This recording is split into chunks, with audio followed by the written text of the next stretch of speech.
Hello and welcome to Exploring Cannabis and Exercise. I'm Dr. Whitney Ogle, and I've been researching cannabis and exercise for the past 5 years as a professor in Humboldt County, California. Today I'm talking to Dupree Stewart. He is an amateur MMA fighter, and he happens to be a former student of mine from Cal Poly Humboldt, formerly known as HSU. Yeah, today we have this super interesting conversation about the whole culture about MMA and UFC and policies related to cannabis. Eating disorders and using cannabis to help you remember to eat after you've been training and cutting weight as an athlete, and then using cannabis to help with pain and recovery. Hope you enjoy this episode. Learn a little bit about other people's experiences with using cannabis with exercise. Enjoy. And just a friendly reminder out there, I am not suggesting everyone use cannabis with exercise. It is certainly not for everyone. But if you're curious about cannabis use and exercise, this podcast is for you. I hope through these conversations you will better understand the research and explore your own use. So welcome, let's explore. What are you talking about? Smoking in a bong or a blunt. Grass. Dank. Reefer. Voici jogo bevard. It just means pass the fucking joint. Ganja. Hash. Fucking awesome. All right. Hello and welcome to the podcast. This is the very first episode that I have with Dupree Stewart right now. And Dupree was a student of mine at Humboldt State University, just graduated. And so I'll let Dupree give a little introduction about himself, who he is, and why he's here to talk about this topic with us. Thank you. That was amazing. I'm Dupree Stewart. Went to HSU, started in 2019. I just graduated, as you just mentioned, with a kinesiology major, focused on physical education. And throughout my life, I've been a part of mixed martial arts. Since I would say I was 7, was probably when I first practiced my first martial arts. And until now, where I am now competing. Awesome. So, and you're in the physical education kind of realm. So obviously exercise and being physically active as a kid was really important to you, or else you wouldn't have gone down this road. So yeah, tell me more about how you even got into your different styles of fighting. Okay, yeah. So it's kind of I think a personal thing on my side with my dad. My dad, he's a big sports guy. He played D1 at Oregon State. My grandfather before him played pro for a year, and all my uncles all played college football. So I was kind of leaned towards that as a kid, but definitely wasn't necessarily too pressured on the focus of football, this activity itself. Mm-hmm. And I, as a young kid, I found that I didn't really have interest in basketball or football or soccer, even baseball, like other kids. Yes, I would compete and playing these games, but nothing really drew me in like combat sports. And actually, funny thing, but the first thing that I saw that actually was like, wow, I want to learn how to fight was WWE, the fake. Totally, fight. Yeah. I that was a huge part of my childhood, of course. Yeah. So as a kid, I would watch that with my dad, my best friend, who was my neighbor, who now still, he's potentially going to become a fighter. He's talking about, and me and him would just, mess around in the grass. And my parents were like, I believe I was 7 or close to. So he got me into karate, and then after karate, my dad put me into football. And I played for 2-3 years, and I got beat up my last year. I like messed up my shoulder. I couldn't do anything. I got concussed a couple This is in high times. school? No, this is before junior high. Whoa. Yeah. So this is like when I was really little and I was just getting beat up, and I didn't enjoy it. It didn't seem like I could necessarily fight against those who I couldn't see. I was like running back and receiver, so I just get tackled from all different sides. So I was like finally set, like I just want to see one person, I just want to do one thing. And my parents got me into jiu-jitsu because they were working out at a gym called CrossFit One World in Fremont, owned by Brad. He's actually the first person to start training me privately for MMA, and he's very close to me. He's like part of my family. Being a kid growing up in California, did you how did people talk to you about cannabis? Like what was kind of like the overall messaging around cannabis? Yeah, so I grew up with my mother being a high school counselor and my father being sheriff's in the sheriff's department, Alameda. So I had kind of two different sides. My mom, she came from Montana. She traveled with her family down across the different states, lived in different spots. My grandma, she's a hippie herself, you know. She uses cannabis, but my dad's side of the family is very strict, doesn't like it. And for obvious cases, he doesn't want it around him, doesn't want to hear about it. So I kind of lived around not using it as bad as it leads to, you know, further drug use, and it only harms you. It wasn't until I had a very similar yeah in the Midwest. You know, it was all like very much scared kind of tactics. It was like only the bad kids are doing this. Yeah, it was really stigmatized for sure. And I still have like a little bit of that lingering like, ooh, I don't know if this is like okay. Even doing this podcast, I'm like, there's like still this like little Midwestern part of my brain that's just like, I don't know. Did we talk about this? So yeah, then because it's interesting that you had these two different perspectives from these two different sides of your family. Yeah. And so when did you first like get interested in like even experimenting with it? I would say for my one of my best friends, Alejandro, he was heavy on cannabis while I grew up and knew that my parents were really strict. So when we would hang out, maybe he would smoke and I would sit there in a corner just like, oh my gosh, you know, I can't believe he's doing this. Yes. And total same thing. Yeah, and you don't know what, like, you know, if the smell, you know, your parents think the smell is on you, so you're just like, I can't like even like be like. So I was super nervous every single time. But I'd say my senior year, I had wrestled since my freshman year, was in varsity halfway through my freshman year, got dropped to JV my sophomore year because of academics. And the rest of my years was varsity, and I was captain too. Wow. And before that, I did jiu-jitsu for my junior high years. And my body was pretty beat up already. Yeah.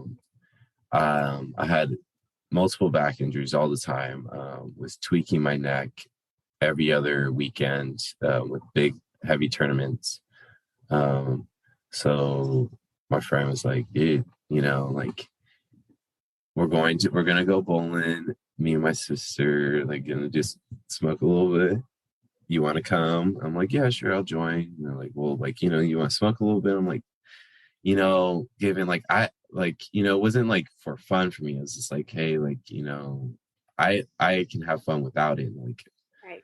hey, like, well, what about your back? They try to put my back into it. And, I, as a kid, I was more experimenting than necessarily like doing it for the end result. So, I smoked and actually did nothing to me. Could care less about it. And it wasn't until I really started like seeing a difference in my performance and with smoking was when I took a year off after I graduated. I didn't do any sports, didn't lift, didn't do anything. Yeah. I was just so done. My body was depleted. I was 6'2", a high school student, and 150 pounds. Wow. For that reference, I'm 180. Yeah. And then, of course, in wrestling too, you're just not nourishing your body typically very well while you're also trying to grow. And so of course you're going to get some injuries. Yes. So it definitely was the worst on my body was wrestling. Yeah.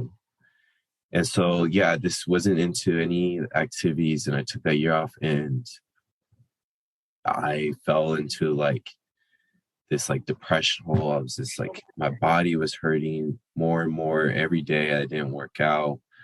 I felt lazy. I just didn't have any energy. I was working on a job I didn't necessarily care for, working with people who were older and seemed to be stuck there.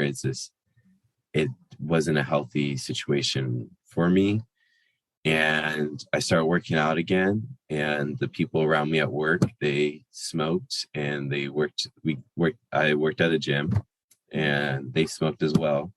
So I would smoke with them. And I found that after my workouts, my body felt better. My back wasn't as sore. Mm-hmm. Later on, when I'd sleep better throughout the night. To put in reference, I messed my back up, and I have scoliosis in my lower back and an out of place hip. So at nights, I have difficult sleeping because of adjusting everything. But weed has definitely helped me with that. And then in like the falling asleep or the staying asleep, or both? Falling asleep and sleep. Falling asleep. I'd say more for the falling. I still wake up in the middle of the night, gotta move around, stretch, maybe even. But I'd say weed has definitely adjusted my ways where I felt more nervous on my body and felt like I couldn't perform to my best ability when I was practicing. Mm-hmm. So when I started smoking, it was around the time when I started to get really serious about my MMA career. Mm. And I gone from being a heavy smoker, smoking every day, and like regardless of exercise, just like every day, morning, noon, like heavy chronic smoker. Yeah.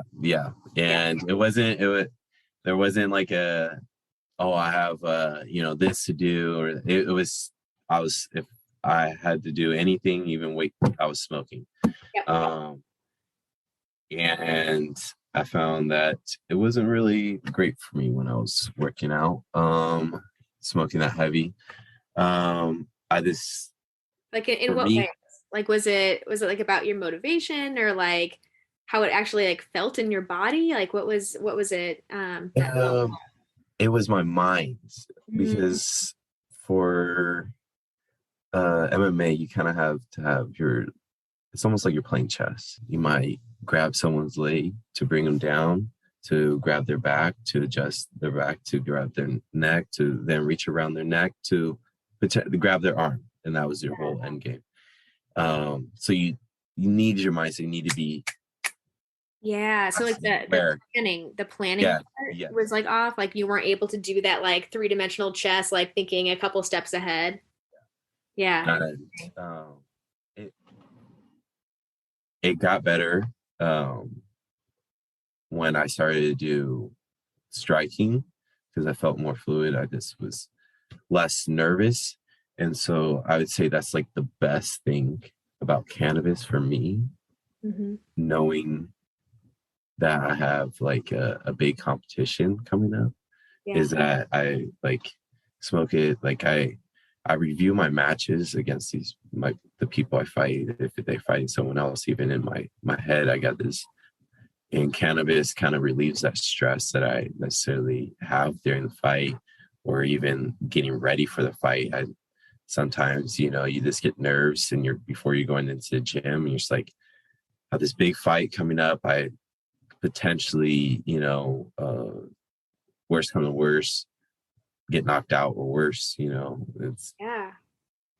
it can be scary at times, Sure. and it definitely helps with the fear part.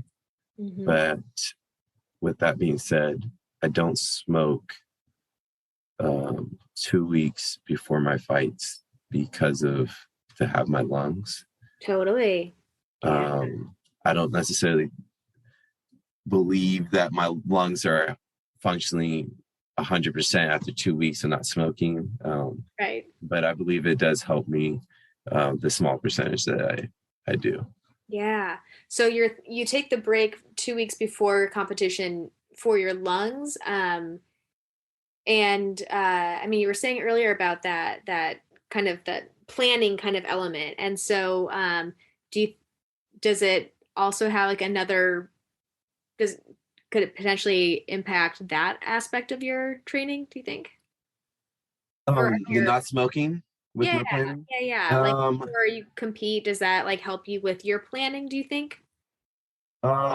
So I'm still going over what, like, I do. I've done different things with marijuana. I'm not entirely sure if it really affects um, my planning and when I don't smoke and when I do smoke.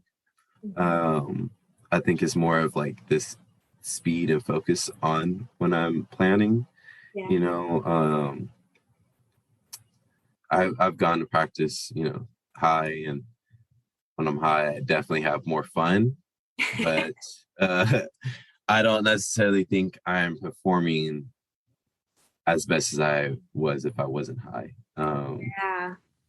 Not necessarily like conditioning wise or like cardio or anything. Um, it's more just the planning itself, and it's being quick with timing, especially with the people I train with. It's full, like, not to say, but it's full of killers. Like, these guys just like are so good. They have, they're so diverse in their experience and where their specialty is, and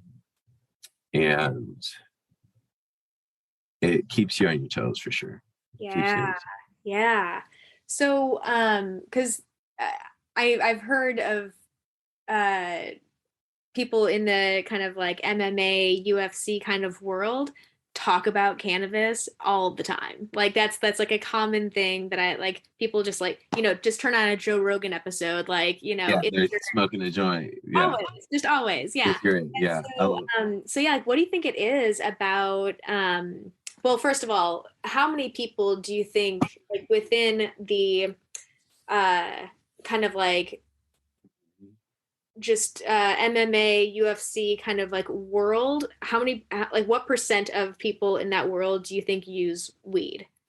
Either regardless of like before practice or like recovery or like, at any time just like recreationally, how prevalent do you think it is? Probably half, if not more. Yeah. It's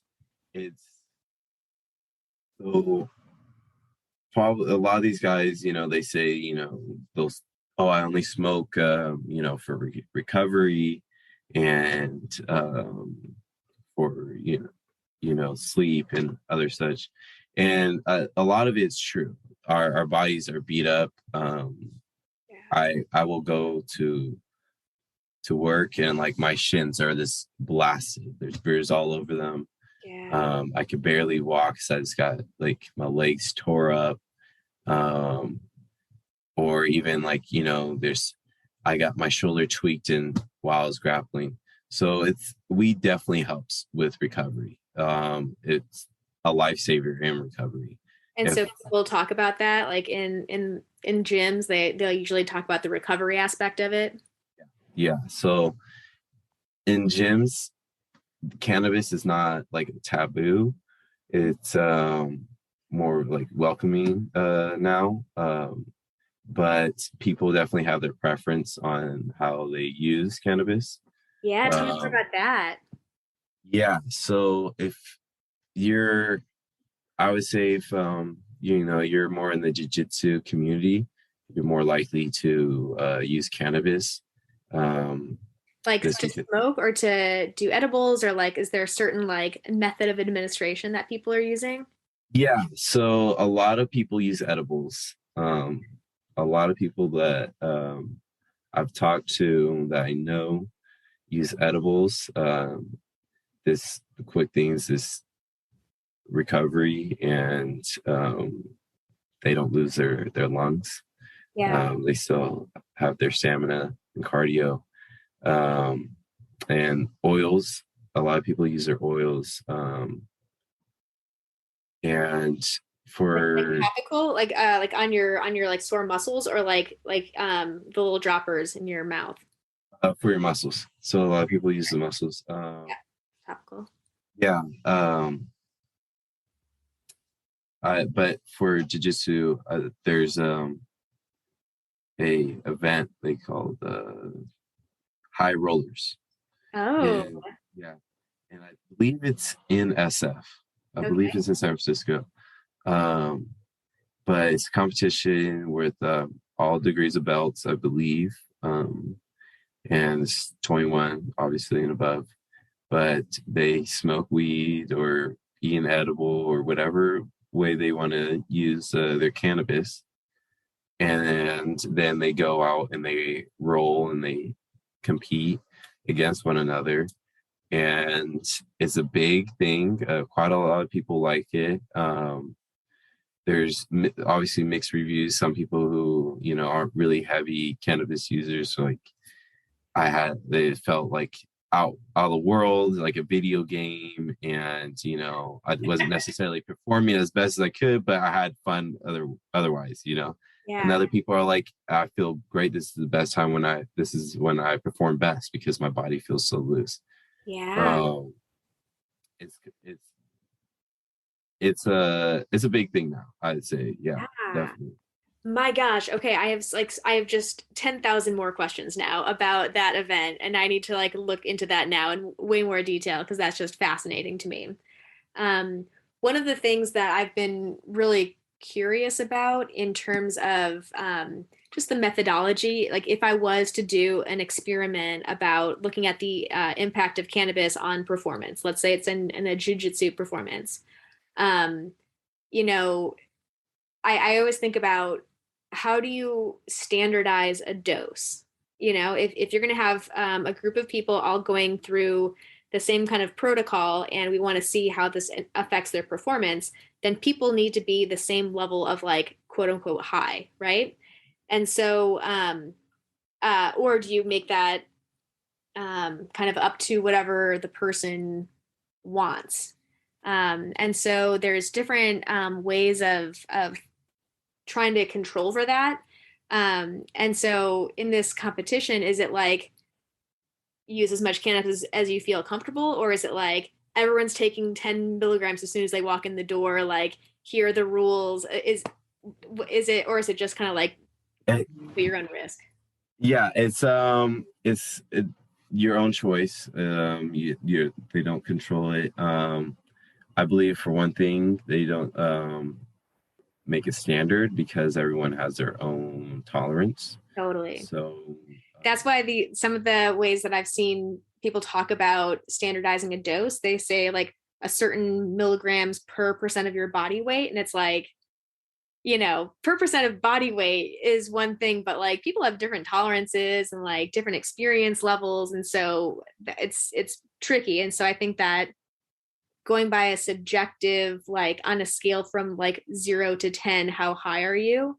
And either having people like, I want everyone to get a 5 out of 10 high right now. And so people can take whatever they need to do to get to that 5 out of 10. Otherwise, you could say, all right, get as high as you want. And then now on the scale of 1 to 10, how high are you? Yeah. I don't know. I do research. No. Yeah. For this one, though, I don't believe they have to be like any percentage, like degree to high. I also believe for this one, you don't have to smoke. It's optional. So do they have like sober people come in and just like try to see if they can beat all the stoned kids?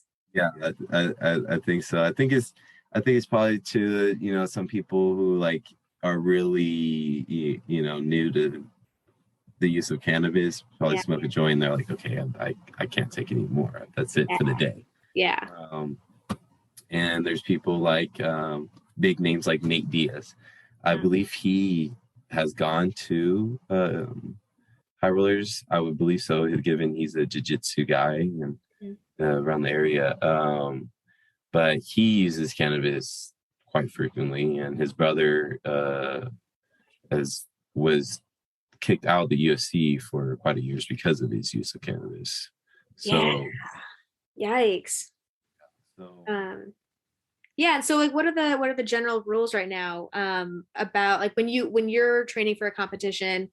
You were saying that you take a break for 2 weeks, but just for your own thing. Is that for drug testing as well, or is that like what are the kind of the rules around drug testing in MMA fights?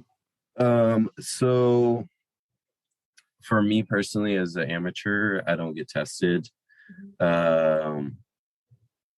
We can have. I'm pretty sure people can show up high. There's no testing at all for cannabis. For bigger leagues, I'm not sure about all pro professions, but I know that the UFC,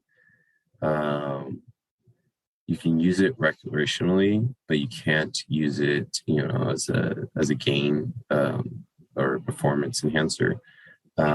So during fight camp, or they're not allowed to smoke, I believe. And then when they show up for their fight, they cannot have a test higher than like a 0.01 something. Okay. So they do test. So people can't show up like high for an actual like competition at the super high levels, but they can use it for any other reason that they want before then. They just know that like you can't say that you're smoking recreationally just like with your buddies like the night before a competition or like 2 nights before a competition, because that way like you would still show up positive like for too much THC in your system.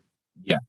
And I think it's solely just because of it does have an edge when you're competing at that level, I'd say.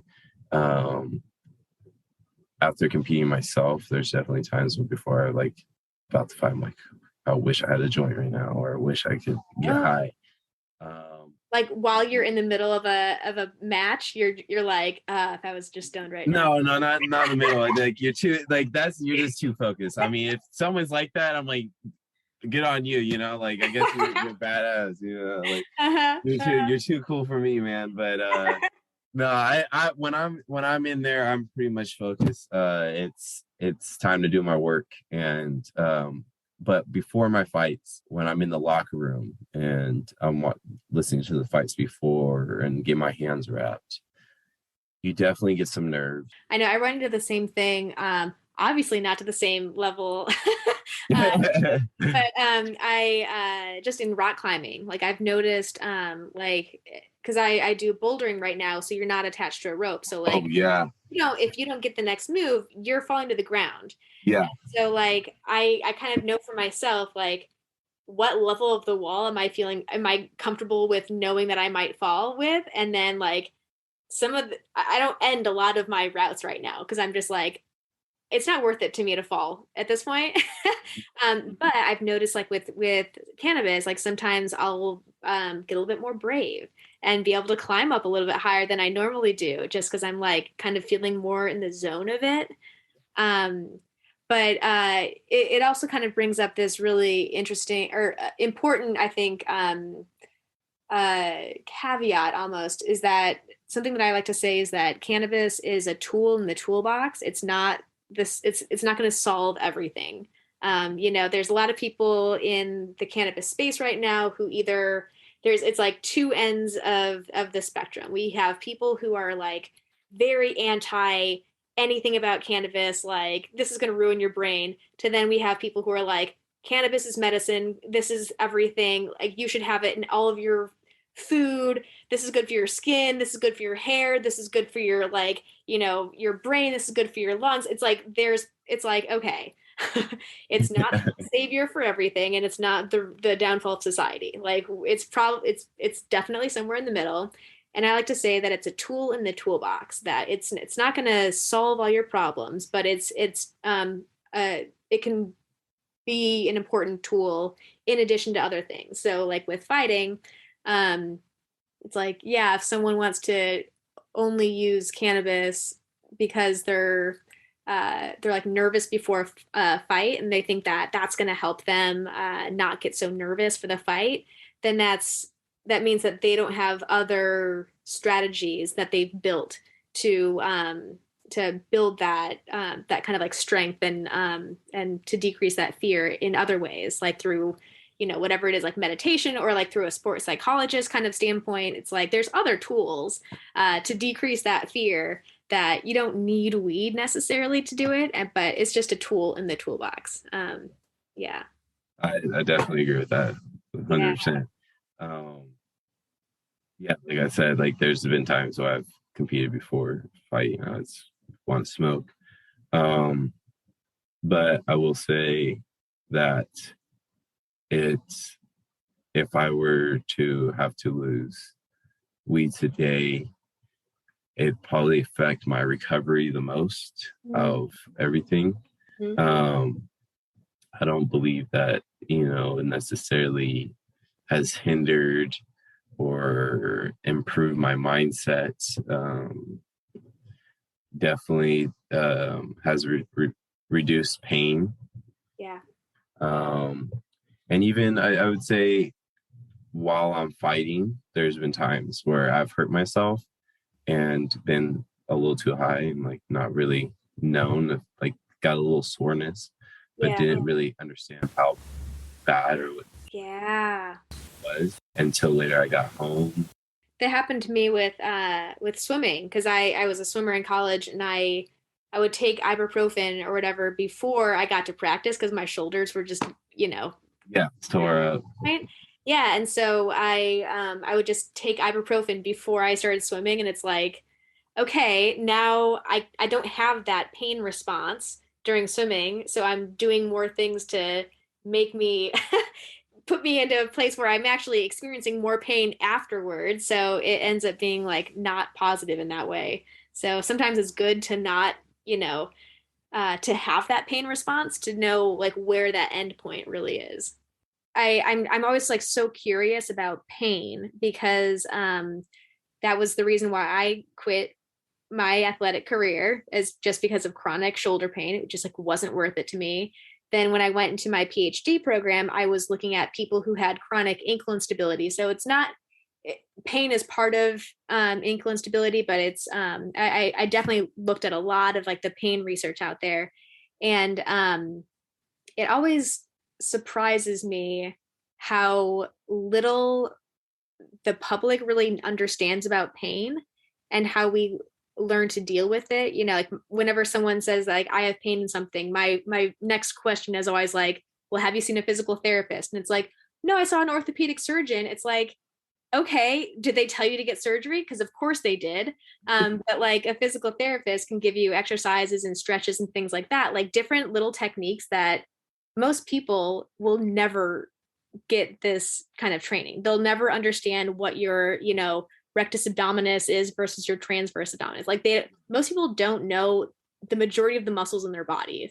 And so, so to think that we all like should understand how to treat our pain is like, it's like the same thing. It's like we should all understand how to do finances. It's like we were never taught about that in school. So like, why should we understand how to treat our pain, you know, when we're adults? Because like we were never taught that. And so at that point, it's, you know, good to go to a physical therapist who did spend a lot of time working on that and understand some of these other interesting intersecting phenomenon around your identity in sport and how that plays into the whole pain experience, or, you know, how this like a lot of times for me, I would use the excuse of my pain to get out of more practice. Like, that shows a little bit more about my psychology, that like I don't actually like to work hard or something, but it was that also then will lead to more like a positive reinforcement loop with pain. So if you experience pain and you're getting something positive out of it, then you will experience more pain. Like if I found that like my pain led to me not having to work as hard, cool, let's have more pain then. And so it's this really interesting kind of mechanism around it. So all right, like a weird tangent there, but no, I was loving it. I was listening. I honestly, so to speak on pain. Yeah. I grew up with my dad being pretty tough on it. Like, if you know, if we're hurting, you know, rub some dirt on it. Yeah. That was the rule. And you know, if it was really bad, take some ibuprofen. If it was worse, then you go to the doctor. It wasn't really much on, you know, like even going to the doctor's office is throwing you some medicine. It wasn't necessarily trying to really solve the issue, you know. And I'd say when I wrestled in high school is when I experienced the most pain. I was on ibuprofen a lot when I was in high school. Yeah. I would take like 800 milligrams before and after practice. Yep. And maybe even throughout the day, this because I wasn't eating and I was dehydrated and I had a huge migraine on top of that. So it was a lot of pills and malnutrition and not taking care of your body. Yeah. And when going into practice, if you were hurt and it didn't matter if you were hurt and I could be crooked on the side, my neck's tweaked. I would practice because my other teammates would make you feel so shitty. Or sorry, I don't know, but so bad. So, yeah, I will swear eventually on. So yeah. Okay. Yeah. Well, I wasn't sure, but yeah, they make you feel so shitty. That this, not be mean, but they would just be like, "Yo, you're being a little bitch," and you're just like, "Oh, well, what? No, like I'm actually hurt, like but like because be ostracized by your team and seen like as a weak link, you would go into practice and I would get wrapped up, have my back all mangled, and I would just come into practice. Just asking my teammates, "Hey, my back's messed up and my neck's cranked, so just be careful in the like pulling my neck." Yeah. We were still practicing hard. I would still lose. I remember in wrestling practice, there's one practice or two days. Within 2 days, I lost 10 pounds. So this. Oh my God. Yeah. Whoa. Okay. Yeah. So this. Were you like one of those kids who was like spitting out your all of us were. There's not one kid that was on the wrestling team who wasn't spitting. My current roommate, best friend who I live with now, he still deals with dieting problems with totally this because of his diet. And I would literally be with him. I live with him. He can go a day without eating today, and then the second day, late at night, is eat the biggest bowl, the biggest meal. Or he can go days to snacking. That doesn't really eat the snacks, and he's fine. It doesn't. It's the heat. Yeah, it's there's comedian Whitney Cummings, and she was talking about how intermittent fasting, or like, fasting is like the new eating disorder for like guys. Where it's like, yeah, okay, there is some scientific whatever about fasting and how it helps with whatever. Like, that's not my line of research. I'm not gonna pretend that I know anything about that realm. But like, from my kind of perspective, I know that the brain requires nutrients to work, and so I don't know. It seems like this like intermittent fasting kind of thing is like, it can certainly lead to disordered eating that I think that we need to talk about a little bit more, I think.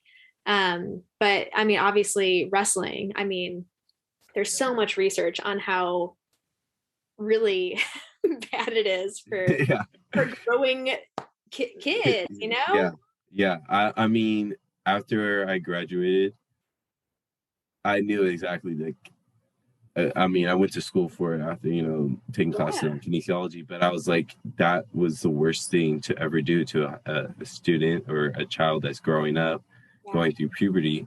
It affects your body so much, even your mindset and how you went about. I was so terrible. I was the meanest kid when I wrestled. I like, no one could talk to me. This because I was just so on edge. Yeah, you were deficient of your nutrients, of course. Yeah, like, body's all beat up. I not eating. I'm going, waking up, going to classes, staying up late, waking up early for wrestling. And, it's just not a great thing for kids. I'd say now, though, it's contradictory, but I have an appreciation for wrestling and having to make weight and cutting weight in that to that degree, because now I found myself feeling more comfortable to control my own cutting. I used to let it my coaches choose. Now I cut to myself, and like I said, at high school was 150 pounds. I was wrestling at 150. It wasn't 151. It was 152. It was 150. I went in to. And what was the next weight class? From one, there's 150, and then what's the next one up? 160. Okay. So I had the 160 spot. Yeah. But for wrestling, you have to wrestle off for your spot. Mm-hmm. And one of my teammates, he couldn't beat me, but he was a bigger kid, and he felt that he couldn't drop that much weight. Yeah. This felt like he couldn't do it, but we needed him for our team. We just had a really small school. Yeah. And so I decided to step up and make my life miserable. And for a whole season, I had eggs and maybe some fruit on weekdays. Yep. And then I was on the paleo diet on the weekends. Wow. Yeah. So I remember my brother was a wrestler. I think he was like a 123. Is that a weight class? Like, or 118, or it was like kind of in that kind of realm. 25. Yeah, 125. That's what it is. And yeah, and I just remember him and his friends eating like cantaloupe, like that was it, or Jello through a straw. Probably because it was funny, but probably because it's like a low calorie food that like now you're expending more calories to drink it through a straw. And it was it's gosh, I mean, there could be, I'm sure there's like 10,000 podcasts on like how the like disordered eating happens in wrestling to make weight classes. Something that I've been kind of curious about in that I've explored with in my own kind of realm of just getting my exploring my relationship with exercise specifically is because I was in a lot of pain as a swimmer. I saw swimming, which is the sport that I grew up with. I loved. Like, I mean, I have such a huge affinity towards swimmers and swimming in general. Like, there's just something about it that I will always love. But it did put me through a lot, and so for a long time I couldn't even be near a pool. I couldn't even think about jumping in a pool, and so for me, not necessarily that I've used cannabis all the time when I'm swimming, but it has definitely helped me reframe my experience with swimming, that like I don't have to do things on a time, like you're not going to go the same times you did in college, Whitney. Just like calm down. You don't like, let's not do sets at this pace. It's okay. Let's just get in the water and enjoy moving your body in water and just like get back to what we actually really loved about this. And so that I'm really kind of curious about this, especially with you're saying, was it like jujitsu? Did a lot of people in jujitsu, do they also do this like weight kind of thing, or like are there any other like little things? Yes, but it's not as big in jiu-jitsu. Jiu-jitsu is just one of those ones where not to speak on everyone, but from my perspective, it's one of those things where it's just less focus on power and weight, and it's more just really technical. I see jiu-jitsu as this really flowing type of martial arts. There's no like real like power move or like straight like something that there's definitely strength helps, but where strength is everything now. And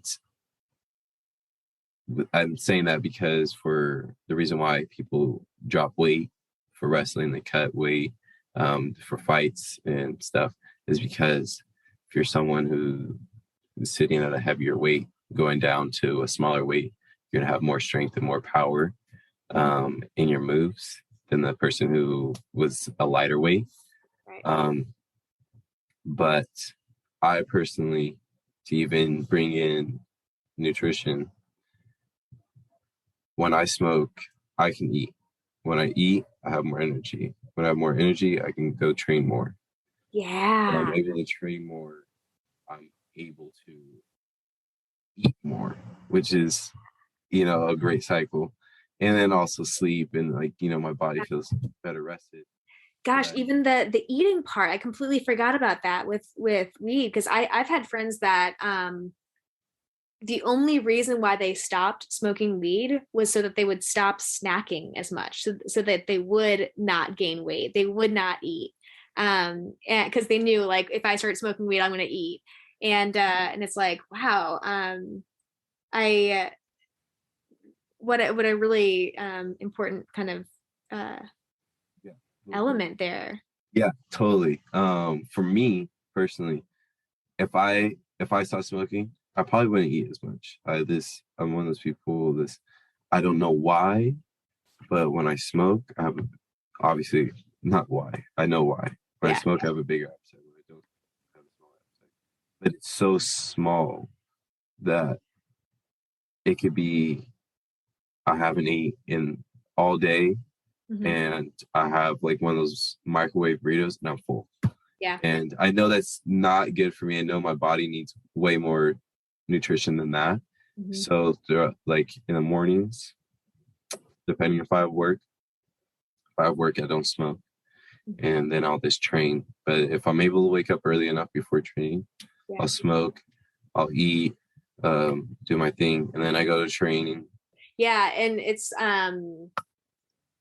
there's been a couple of survey studies that have gone out about cannabis use and exercise, and that's the thing that comes out over and over again, is that most people are using it to enjoy exercise, which probably should say a lot about our society. If like people don't enjoy moving their bodies, that should be a red flag for us, that like we need to be like under the influence of drugs to enjoy exercise. That should be a problem that we should maybe consider. But it's I don't know, interesting thing to kind of think about.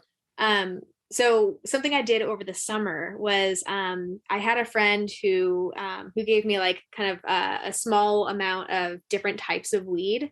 And so I was like, don't tell me anything about any of these strains. I'm just gonna like go for a run with these different, it's like, all right, today I'm gonna try this strain and like go for a run. And I really like, I didn't think I was going to notice a difference because like, again, I grew up in the Midwest, like, and I lived in Indiana before I moved to California. And so I was in Indiana for 5 years. Like, you don't go to a dispensary in Indiana, like they don't make this. You can't be like, hey, what would be a really good, sativa dominant hybrid? Like, you can't say that. You just like, you get whatever weed your friend can get. Yeah. And so like I just like never ever thought about like what types of strains would even be good for exercise. I mean, classically people will talk about like indica couch, like you're going to be, asleep, and then sativa is like the more uplifting one, but in Indiana, I have no idea what I'm actually really smoking. So I would just use cannabis with exercise all the time, like regardless of what I had. I was just like, this is the weed I have. This is what I'm smoking beforehand. And so it was really interesting to kind of go through that experiment myself of being like, oh, I hate this strain. Like, I'm feeling my body way more than I normally do. And like, God, I'm like slapping my feet on the ground. I'm just like, way in my head about things versus other strains where I'm like, this was awesome. Yeah. I loved everything about this run. It was not my fastest, but I didn't feel bad about myself for not being fast. And like, my gosh, this was just a great day. Yeah. So how have you gone through like the process? Like when you're looking for like weed, have you like found certain strains, or like, is there like do you talk to the people at the dispensaries about it, or like, So I definitely talk to the people at the dispensary. This is one of the things I do, is just like chop up the ears. I'm like, oh, this is what I'm looking for, indica. I'm more of an indica person, but this because I found that's more of the body high type of strain, and that's what I'm looking for when I get high. I just want my body to be relaxed. I just want to be feeling like I'm in the couch, But with regards to how I take cannabis, I found that when when I smoke a dab or smoke from a pen, it affects me more negatively and my cardio than I would. Wait, it affects you more with your cardio, dabs, and vaporizer pens? Yeah, I feel like with my lungs. Especially the pens. I personally don't like the pens so much. My gosh, okay, because this is like one of those things that people talk about in the exercise kind of realm about like, smoking is so bad for your lungs, like people should vaporize instead. And it's like, well, it depends on the cartridge you have, like what the processing goes into that, the vaporizer cartridge you got. But even the battery power itself, like my friend, he has a battery that's really not strong, and you can see the residue. Like, whoa. It doesn't really, like, I guess, melt or whatever, evaporate all the way, and you get it on your lips and then on your nose. Ew, yeah. And so this pens is off the list for me. I don't really like them. I feel like I don't get like as high with pens, and so I like end up not. They're great because, I mean, again, Indiana is part of me, and so I'm like, oh, cool, I can like be in public and like no one knows that I just like oh my gosh, but otherwise I'm just like, I kind of don't even really like this high, and I'm sure that there's technology changing, and I'm sure I should like revisit it again, but I'm glad I'm not alone in that. Okay. But so, you know, you're saying dabs, like that is leads to a negative experience as well. Is it more the lung thing or like, because Yeah, it's literally just lungs. But I enjoy taking a dab and going to spar. Just because of how high it is, the highest, that I'm solely just playing, having fun. Given I move a little bit better when I'm having fun, so like, and everyone does. Everyone worse better when they're having fun. Yeah, so it's a little worse for my teammates. You know, they're like, oh, he's high, so he's just, you know, they're not trying to be mean, but also like, this guy's beating the hell out of me. I want to get after him, you know, like I want to take this serious, and he's over here like laughing and having a good time. Can you tell when each other are high, or and like Oh yeah, like immediately it's like, oh, look at him. Yeah, it's even the eye drops. It doesn't matter. Like like I said, when you're sparring and rolling, it's literally just you and that person. So you literally are reading their body movement. That's what you're doing for your fight. Yeah. So do you feel like people can't read you as well when you're high because you're like moving your body in a way? I would say they can't read me as well because I'm doing things that aren't very orthodox. Unorthodox. Exactly. I'm doing unorthodox moves. Yes. But at the same time, they're not necessarily effective all the time. Of course. It's more of like I'm throwing like a kick to your head from when I'm like looking down at your toe and I'm tapped, or like I'm punching you in the leg with something. It's quirky things that I do. It's nothing like necessarily I would say effective. Oh my goodness. All right, and then any other like last thoughts that you think that that people should know about if they're thinking about using cannabis with exercise or for researchers? Like, are there any things that you think that people need to investigate more? One thing I would say, if you're using it for exercise, weed does not take, or cannabis does not take away the pain of the exercise, but it definitely improves the enjoyment of the exercise. I wouldn't be scared to use cannabis and try different methods. Definitely figure out what type of ingestion of cannabis is for you.